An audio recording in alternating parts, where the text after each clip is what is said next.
This time around, I've made sure to make a ranking system. I don't know how well you can read it. January, as told by Terry Polo. I read Terry Polo and then I read told as Terry. Whatever. Here we go. A Scotsman in traditional garb walks into a bar. A few hours later, he stumbles into the street and passes out. While he's unconscious, two tourist girls walk up to him. They want to check and see if the rumor about Scotsmen and their kilts is true. So they lift up his skirts and see that he's naked underneath. One of the girls takes a blue ribbon out of her hair and ties it around his Johnson before they run away laughing. When the Scotsman awakens, he looks down and sees the blue ribbon. I don't know where you've been or what you've done, he says to his Johnson, but I'm sure glad you won first prize. Okay, that one that one was pretty good. I should have probably used a Scottish accent though. Or my half-ass attempt at one anyway. I don't know where you've been. No, that sounded more Australian. I can't do a Scottish accent. I'm not going to try. Jesus Christ. You know what? Fuck it. Let's try it. Make myself look like an ass. I don't know where you've been or what. Nope. Fuck. God damn it. I can't do a Scottish accent. What are you looking at, you bastards? Okay. I don't know where you've been or what you've done, he says. But I'm glad you've won first prize. God, that's awful. That's a horrible... Jesus Christ. Okay. You know what? I'll rank that one as a 4. Didn't make me blurt laugh, but I might retell that one. We just got a letter. Wonder who it's from. February 2005. As told by... There's an airplane.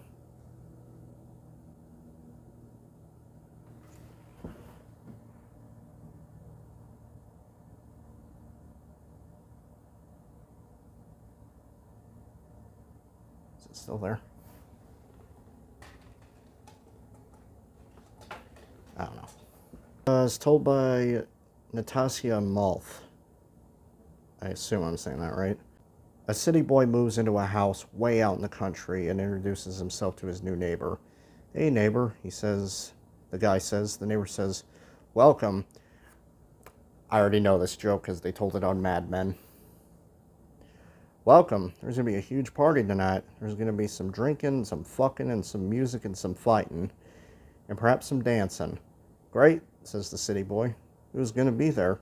The neighbor replies, oh, just you and me.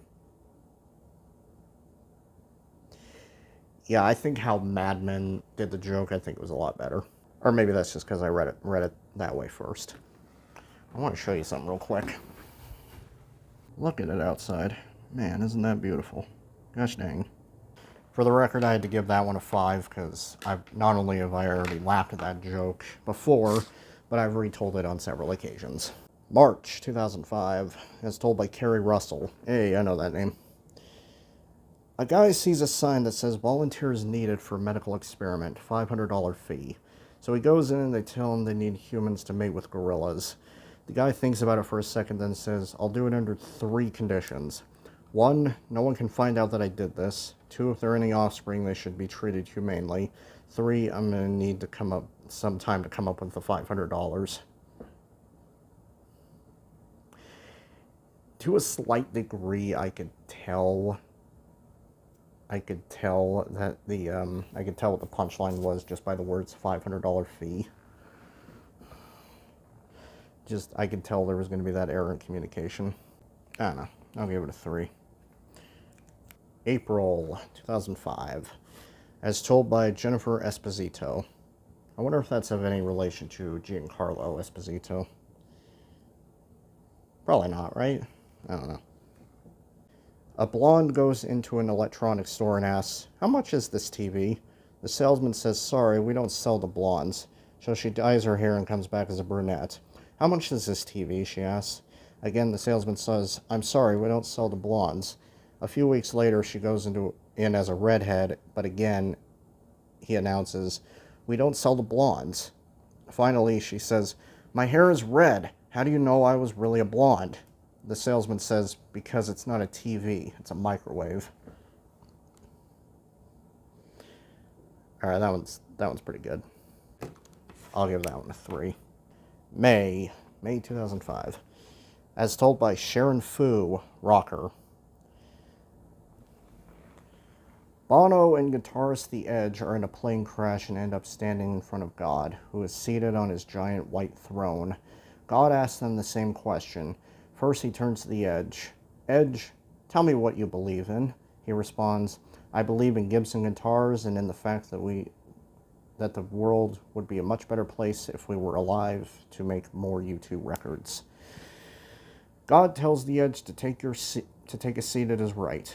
Now it's your turn, Bono, God says. What do you believe in? Bono replies, I believe you're sitting in my seat. Okay, that one's not bad. That one's pretty good. You know what, I'm going to give that one a 5. Didn't make me blurt laugh, but I will definitely retell that joke. If I can remember what The Edge says. June 2005. As told by Maria Menounos. I hope I pronounced that right. Joe and his buddy Frank visit a brothel. Joe goes into the room with the prostitute first while Frank waits outside. When he's done, Joe closes the door behind him and says, Don't waste your time, man. My wife's better. But Frank goes in anyway. When he emerges 15 minutes later, he shakes his head in disappointment and says, Damn, Joe, you were right. Your wife is better. I could see the punchline coming, but it's still got me. I guess I'll give that one a 5. You know, if given under the right circumstances, I might actually retell that joke. July, as told by Gabriel Union.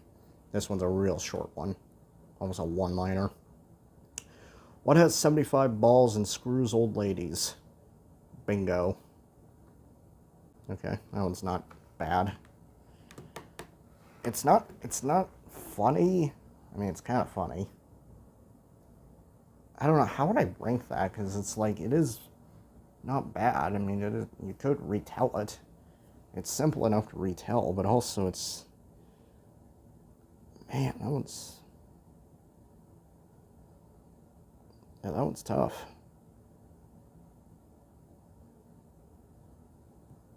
I don't know. You know, I'll rank that one as a 3. I'll rank that one as a 3. I don't know, because I don't know. I think how I'm gonna change this now is like the ones that are ranked from 3 to 5 are the ones that odds are I might retell. The 1 and 2, they're ones that I'm like, not funny enough to warrant a retell, if you will. Alright, I kind of saw this one in my peripheral. It's so stupid, I'm not even bother sitting down. It's told by Cameron Richardson. What's a pirate's favorite designer? Armani. Hold on, sorry. Armani. There we go. 1.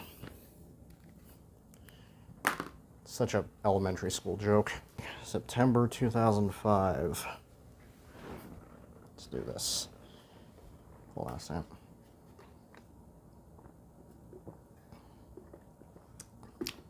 Gross. As told by Maggie Grace.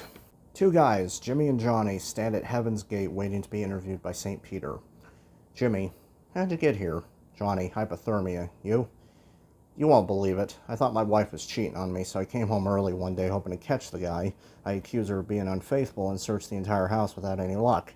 Then I felt so horrible about the whole thing that I had a massive heart attack.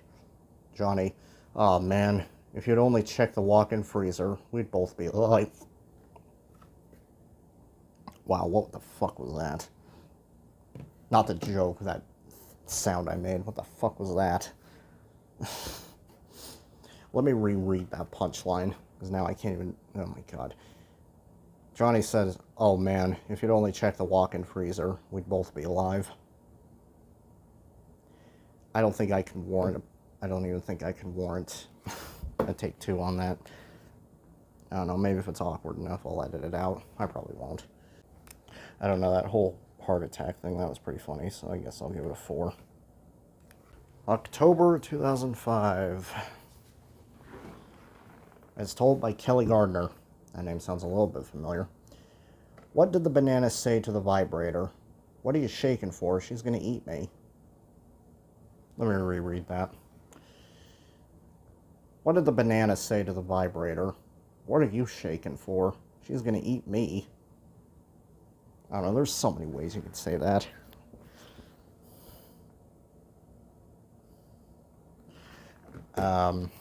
Okay, that one wasn't bad.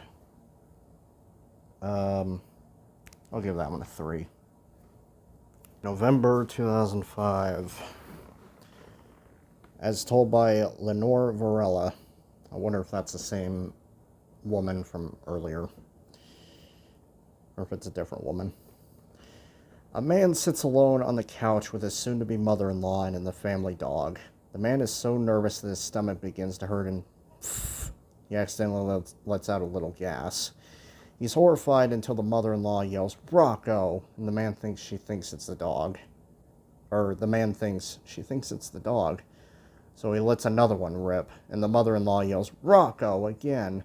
Feeling confident now, the man lets out a really big, fat, wet one. And she yells, "Rocco, come here before that pervert shits on you too." Okay. Okay.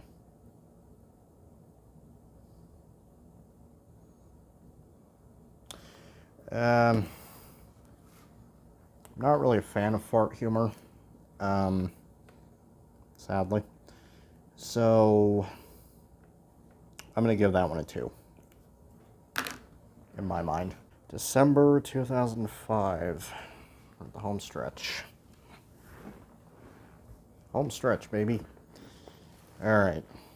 Look at how dark it is outside. Holy crap. As told by Nadine Velasquez. A shy guy goes into a bar, sees a beautiful woman, and says, would you mind if I chatted with you for a while? She responds by yelling, "No, I won't sleep with you tonight." Completely embarrassed, he slinks back to his table. After a few minutes, the woman walks over and says, "I'm sorry if I embarrassed you. I'm a psych student studying how people respond to embarrassing situations." To which he responds at the top of his lungs, "What do you mean, $200?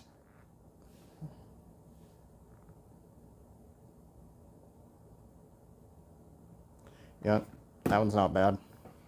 That one's not bad. I'll rank that one a 3. 3 out of 5. So there's been a few 5s, actually. There's February, May, and June. 5-star jokes. Top shelf.